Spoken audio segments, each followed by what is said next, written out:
இன்னும் வந்து பார்த்தீங்கன்னா நமக்கு வந்து ட்ரிப்பே வந்து இன்னும் விழுகலை. அடிச்சிட்டு ஒரே ஒரு ட்ரிப்பு கோயம்பேடு அடிச்சிச்சு. அதுவும் நிறையா பேர் கேன்சல் பண்ணி வந்துக்கிட்டு இருந்துச்சு. நான் அதை எடுக்கலை. ஏன்னா எல்லா பேரும் ஊருக்கு போயிட்டாங்க. 3 நாள் லீவு எப்படி ஒரு மயிரும் ஓடாது. கிடைக்கிற ட்ரிப்பை எடுத்து ஓட்டிக்கிட்டே இருக்க வேண்டியதாங்க, வேறு வழியே இல்லை. இப்போ என்னன்னு பார்த்தீங்கன்னா, ஊபரில் ஒரு அப்டேட் வந்து நான் நேற்றே பார்த்துட்டேன். இப்போ கூட காலைல ஒரு நண்பர் இப்போ கொஞ்ச நேரத்துக்கு முன்னாடி தான் ஞாபகப்படுத்தினாரு, இந்த மாதிரி அப்டேட் வந்திருக்கு பிரதர் அப்படின்ட்டு. நிறைய பேர் செக் பண்ணிங்களான்னு தெரில. ஊபருக்கு நம்ம புலம்புற சத்தம் எல்லாம் கேட்டு தொலைஞ்சிருச்சான்னு தெரில. ஏதோ ஒரு இதை போட்டிருக்கான். என்னன்னா, இப்போ நம்ம ரேபிடோ ஓலா வச்சிருக்கோம் பார்த்தீங்களா, அதுக்கெல்லாம் எப்படி நம்ம ரீசார்ஜ் பண்ணுறோம், அதே போல் அவன் ஒரு ஆப்ஷன் கொண்டு வந்திருக்கான் புதுசாக.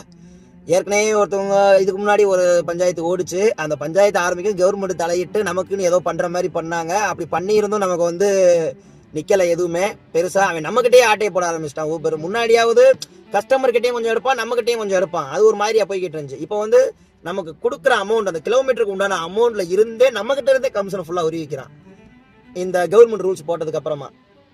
இப்போ புதுசாக ஒரு அப்டேட் வேற இதை வேற கொண்டு வந்திருக்கான். என்ன நடக்க போகுதுன்னு வெயிட் பண்ணி பார்க்கலாம். நான் ஸ்க்ரீன்ஷாட்டு இன்க்ளூட் பண்ணுறேன், பாருங்க எப்படின்னு பார்க்கலாம். வந்ததுக்கப்புறம் தெரியும் நிலவரம் என்னன்ட்டு.